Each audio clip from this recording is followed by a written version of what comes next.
Welcome to Centinela de Cristo.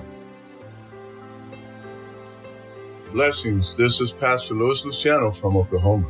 Monday, March 17. The two greatest sins. According to Jesus himself, the two greatest commandments are love for God and love for one another.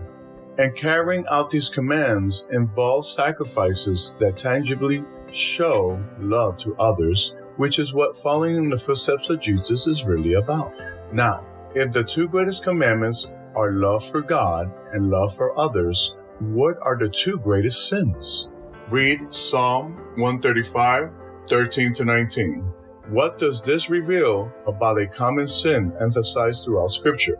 The Old Testament continually emphasizes the importance of love for God above all.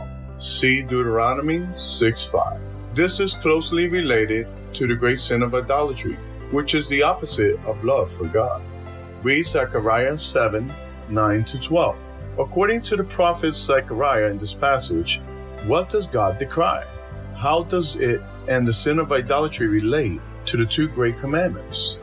It is not just idolatry to which God responds with anger of love, but the mistreatment of his people, whether individually or corporately. God becomes angry at injustice because God is love. The two great sins emphasized throughout the Old Testament are failings relative to the great two commandments, to love God and to love one another. The two greatest sins are failings of love. In short, then you can not keep the commandments if you do not love God and if you do not love others. Indeed, 1 John 4:20 and 21 states, if someone says, I love God and hate his brother, he is a liar.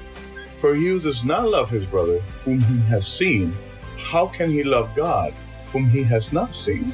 And this commandment we have from him, that he who loves God must love his brother also.